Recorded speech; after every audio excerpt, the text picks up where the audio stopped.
My brother, Leo, hadn't bathed in years, yet the layers of grime on his body emitted a strangely sweet fragrance.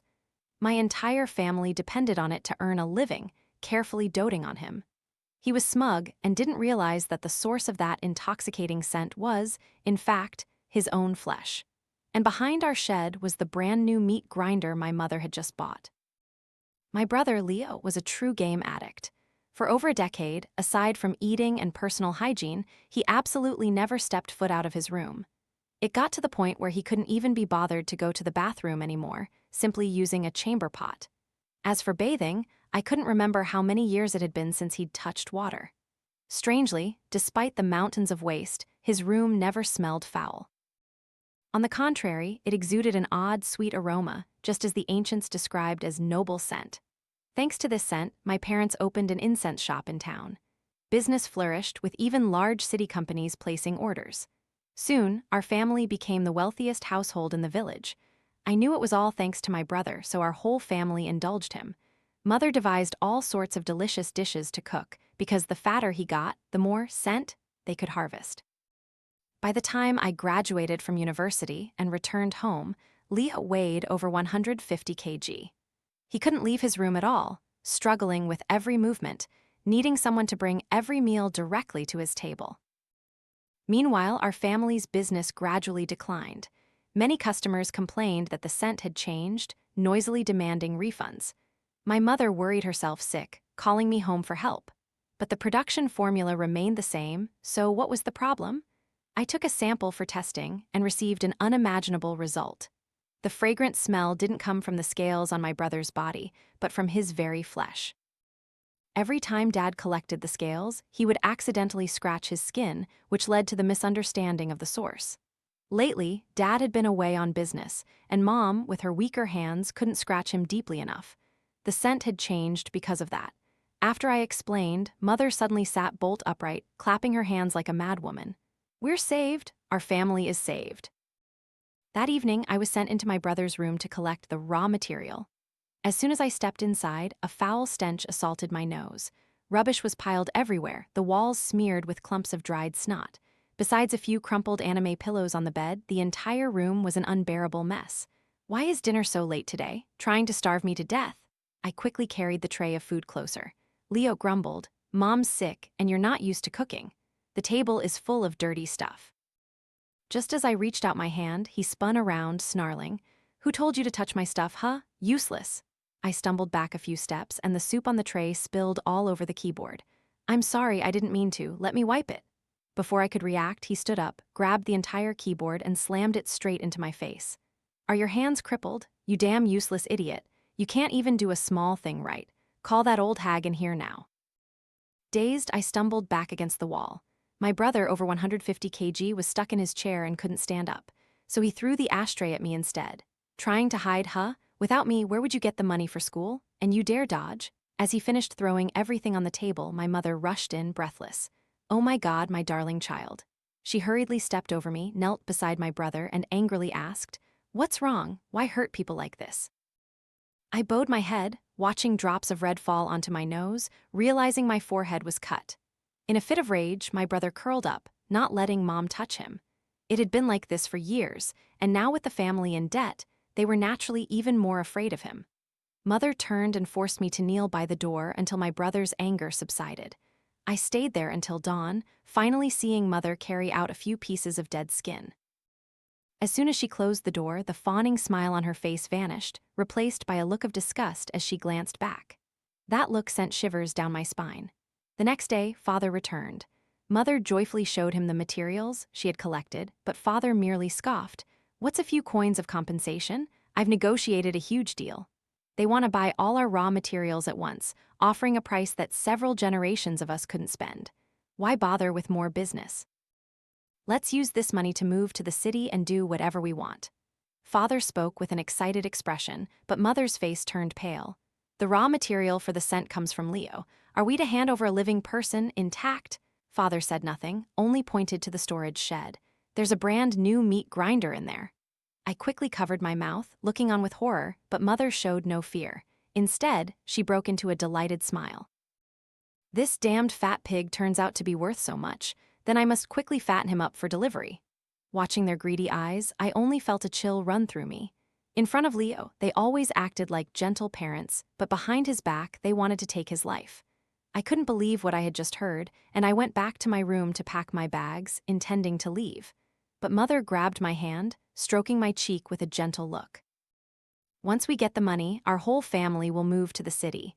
You can study for your postgraduate exams there, okay? I froze.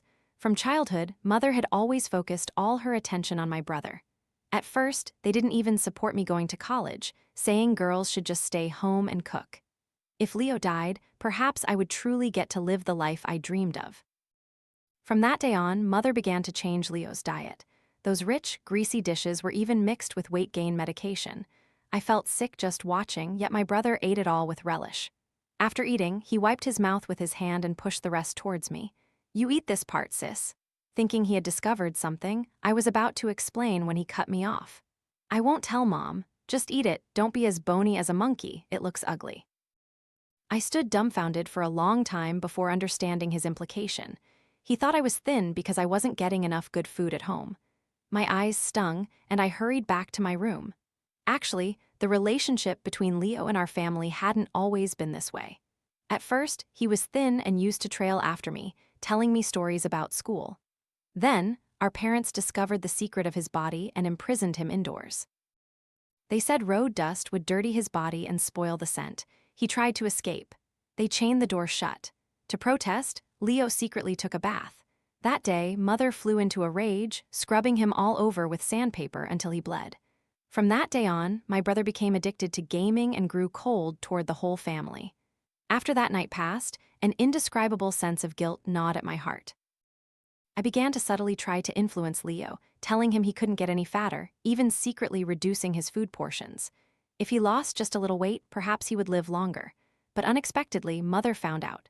She cursed me furiously, calling me useless, and slapped me relentlessly. Outside, a crowd of villagers had gathered, but they all stood in silent observation. Finally, she dragged my gasping body into the room, laughing coldly. "Do you know why Mother found out?" "Your brother told me. Do you still want to save him now?" I struggled to open my left eye, shaking my head. At this point, I only wish he would die quickly so we can escape this man-eating place. But Mother clearly remained vigilant. Every day, she personally brought food to his room, coaxing him to eat everything before she would leave. Before long, Leo's body began to malfunction. He frequently felt dizzy. His limbs grew numb and paralyzed. From being unable to play games normally, he soon collapsed after just a few steps. The village doctor said Leo was too obese and needed to go to the hospital, but my parents merely said coldly, "It's time." They stopped feeding him, trapping him in his room to starve for 3 days straight. Soon, from furious rage, Leo grew so weak he couldn't utter a word. My parents even laughed, saying, "This is most convenient." To ensure the highest quality of raw material, the next step was preparation. They tied Leo's limbs to stakes, suspending him in the middle of the yard. I watched the drops of sweat fall from his body, then the yellow stain on his pant leg, and finally, his tears.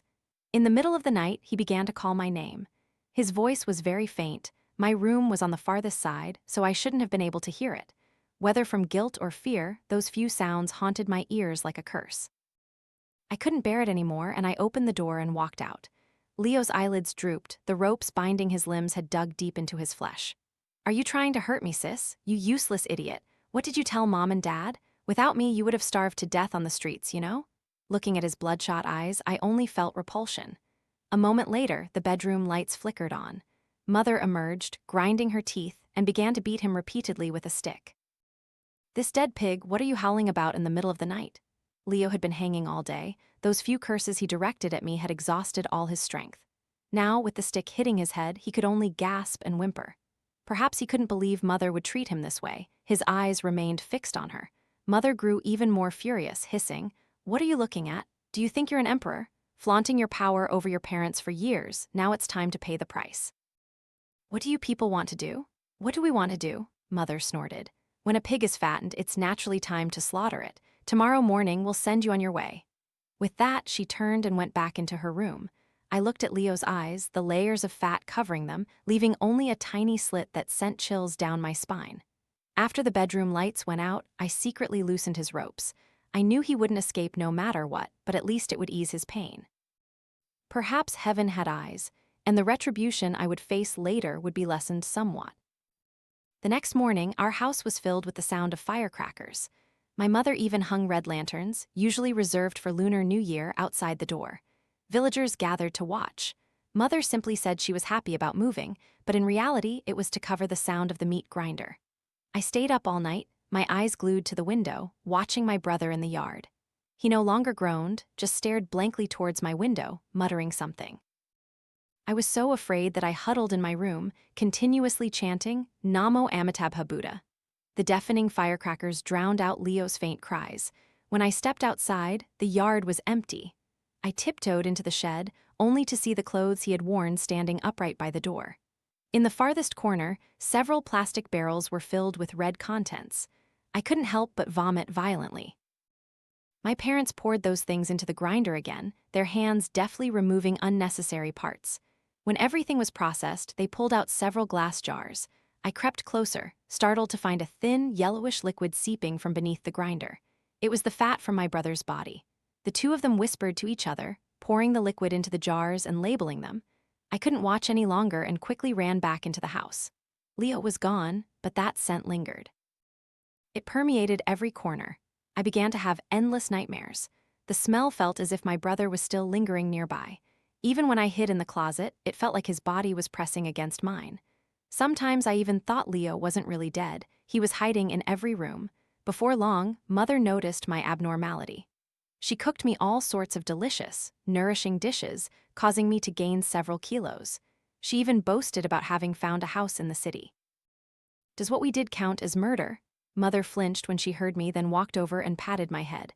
How could it? That son of mine was a monster, wasn't he? As if convinced, I asked, where are those piles of meat? She laughed, pointing outside to the yard. All sold long ago, child. See, there's nothing out there. The yard was indeed empty, but why did that horrible smell persist? I asked Mother, but she claimed to smell nothing. After asking repeatedly, she grew irritated, even calling Father to answer for her. Strangely, it seemed only I could smell it. I dared not stay home any longer, using the excuse of preparing for exams to return to school. But stranger still, no one at school could detect the scent. I became withdrawn, sensitive, and restless through the nights. Until one day, a man sought me out. He introduced himself as Leo's online friend, whom he'd met through an online game.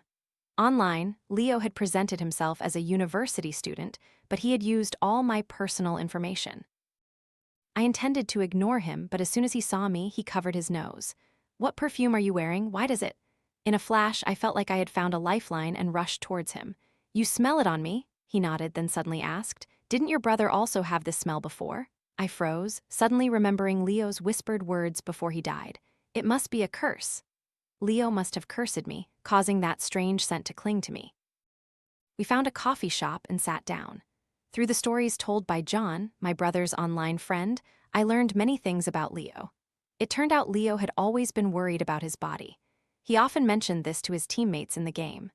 John had known him for years and had coincidentally heard old villagers talk about a similar phenomenon, so he had promised to investigate thoroughly and explain it to Leo. But from that day on, Leo disappeared from the game.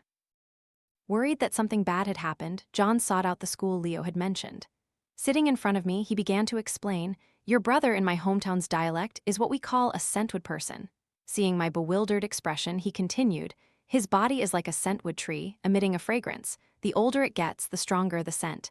The smell is exactly like the one on you right now. I frantically pressed him. So, how can it be cured? John took a sip of tea, sketching in the air with his hand. It's not difficult. To put it simply, your brother was a tree that needed to grow in nature. The lifespan of a scentwood tree is very short.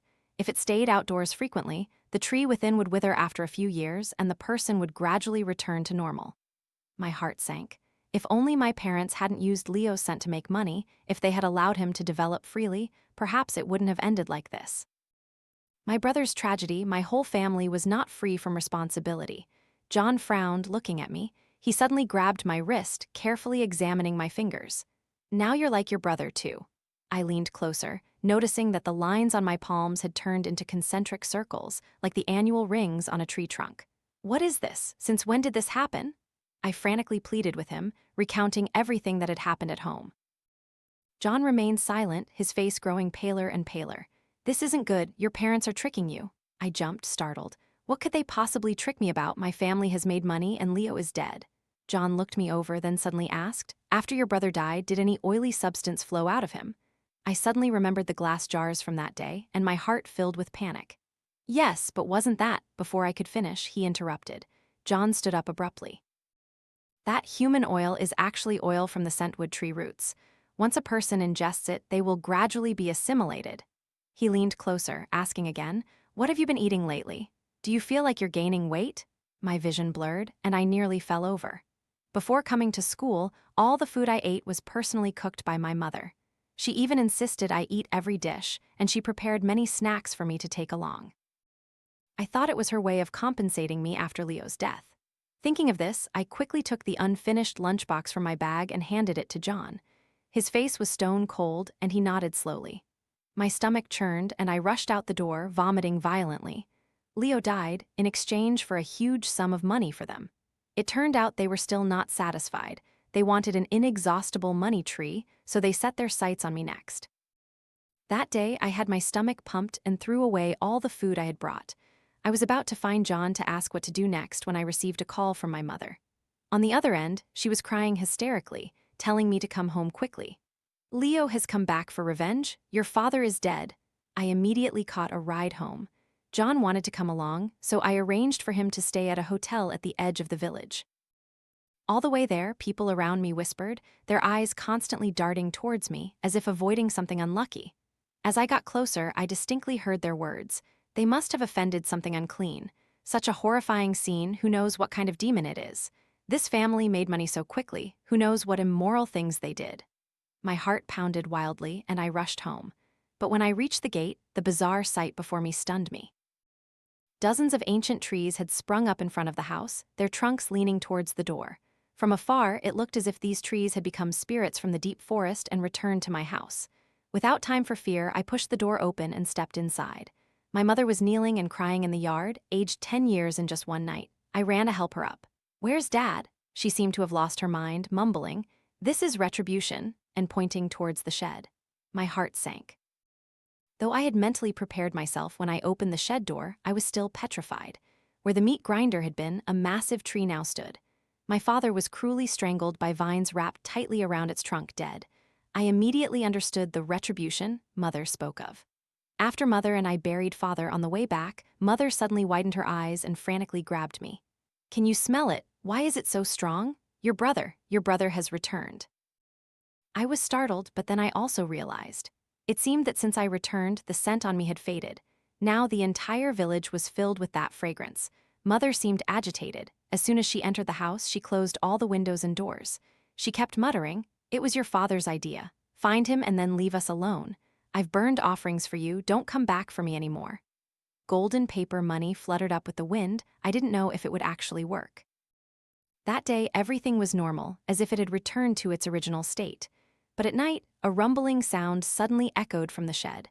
I jumped, turned on the light, and ran out. My mother sat frozen in the yard, her mouth agape, her eyes empty like one who had lost their soul. "Your brother, he really has returned. We all have to die." I turned to look towards the shed, and just one glance sent my soul flying. The meat grinder, which had been discarded, had reappeared for some reason and was continuously spilling something out. As I got closer, it was chunks of minced meat. Beside the machine were clothes identical to what my father had worn when he was buried. He had been dug up from his grave, just like Leo, and ground into pieces. My legs turned to jelly, and I collapsed to the ground. Leo had truly returned. That night, Mother and I sat in the yard all night, holding knives. The next morning, I ran straight to the edge of the village to find John. After hearing everything, he was also surprised and said he had to call his family's contacts in the profession. By afternoon, he arrived at our house with a pale face and pointed directly at us. "One of you must go."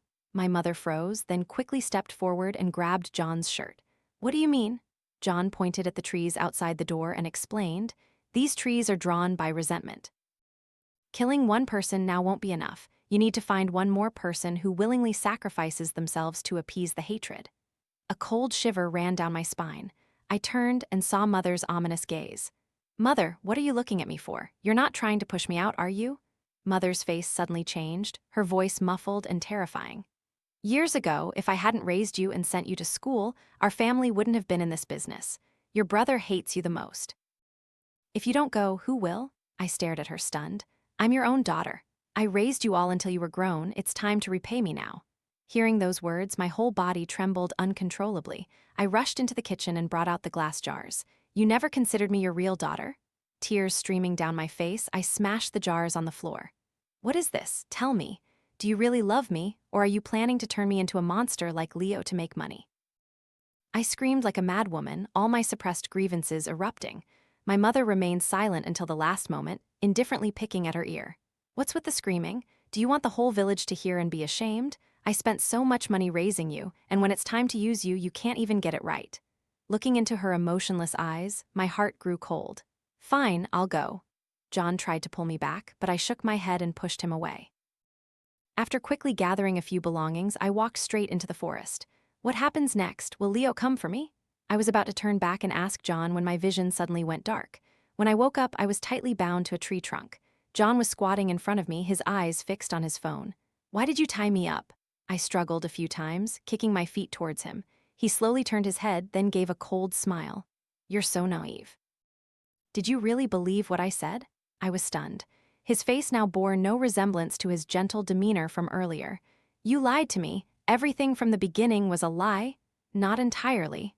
John sat down, shrugging helplessly. Most of what I said was true, I just lied to you in a few places. He pointed towards my house. Actually, there's no sacrifice involved. It's just that because your brother drank the scentwood oil, he was infected with the tree's scent, which is why they didn't dare come near. Now that your mother has driven you out of the house, they can enter freely. My heart pounded. My mother was in danger. Who exactly are you? Why did you come here with me? He sighed, gently patting my head. I told you I'm your brother's online friend. It's just that I didn't come here to help you. John waved his phone. Do you want to see this first? He held up the device, then remembered I was tied up, so he brought the screen close to my face. It was a social media profile page with a gray and white avatar, and the account name was my brother's. I didn't know when he had created these accounts, nor did I understand what they had to do with us. But when I read the first line, I froze. My whole family actually wants to kill me. John saw my expression and seemed very satisfied, nodding. His finger continued to scroll down. Shocked already? It seems you don't understand your brother at all, do you? He wrote a diary entry almost every day, sometimes talking to himself, sometimes expressing his frustrations. Each line made it hard for me to believe. Today my sister came home. I heard her voice. Peeking through the crack in the door, she flinched, a flicker of disgust in her eyes. It's only natural, she hasn't visited me in so many years. Perhaps she, like Mom and Dad, only wants to use me to make money. Today Mom cooked a lot of food again. I saw online that eating too much of this will slowly kill a person. Perhaps they always wanted me dead, but have they made enough money yet? Do they not need me anymore? I got angry at my sister and she seemed very scared. So why doesn't she leave? Mom and Dad never loved us. When I disappear, she will surely become the next me. Tonight Mom hit my sister and said I tattled, but I really didn't. No, this house is too dangerous, I have to scare her away. My whole body trembled uncontrollably, as if something heavy was pressing on my chest, making it difficult to breathe. See, John asked with a cold laugh. Don't you feel ashamed? You still think I would save you people. It seems you all deserve to die. He threw the phone to the ground. I quickly bent down to look. These diary entries spanned a very long time, even from before I went to university. Today Mom wouldn't let me go out, I didn't even get to say goodbye to my classmates, but I made new friends in the game. They haven't seen my face, so they all think I'm very nice. Actually, it's good not to go out, everyone treats me kindly. My sister went to study far away and didn't say goodbye. Why? Why can't I have a life like that? It's so unfair. Today Mom scolded me again. She always calls me a damned fat pig after leaving the room. Don't they know this room isn't soundproof? Or maybe I shouldn't tell her that I ran away today. After Mom caught me and brought me back, she found out I secretly bathed, so she used sandpaper to scrub my skin. It hurt so much and I couldn't even play games anymore. Is this my life? When will I finally die? By this point, I could no longer see clearly, tears endlessly falling onto the screen. What kind of sister was I? What kind of family were we? How could he be the monster? We were the monsters. John turned to leave, but I called him back. Please release me. He wants revenge, doesn't he? Let me go there. Let me see him one last time. If he wants to kill me, let him. I accept it. I screamed hysterically. He slowly turned back, then finally sighed. Untying me, he said, "Take care of yourself." Wiping away my tears, I ran home like the wind. I knew there were no ghosts or retribution. I had to tell my mother everything and ask her to apologize to Leo with me. But as I pushed open the door, a knife swung straight towards my face. A sharp pain pierced my ear and I froze in place. My mother held a cleaver high, her bloodshot eyes staring at me, the blade whistling past my ear as she chopped down. "Mother, what are you doing? It's me." I rushed forward to pull her back, but she swung the knife straight at my face again. "Get out of here right now. You drank that human oil. Who knows, you might turn into a monster too. You'll hurt me too." She swung the knife wildly, chasing me. I dodged in terror. "Mother, please calm down. I don't want to hurt you. Please stop. I'm your daughter." But she didn't stop, her eyes filled with malice. "I don't care if you're my daughter or not. If I kill you, no one can hurt me anymore."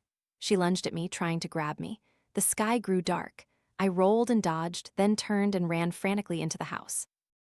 I entered a room, locked the door, and then realized where I was. The shed, where Leo died. There were no lights inside. My father's body had been removed, leaving only the pungent smell of blood.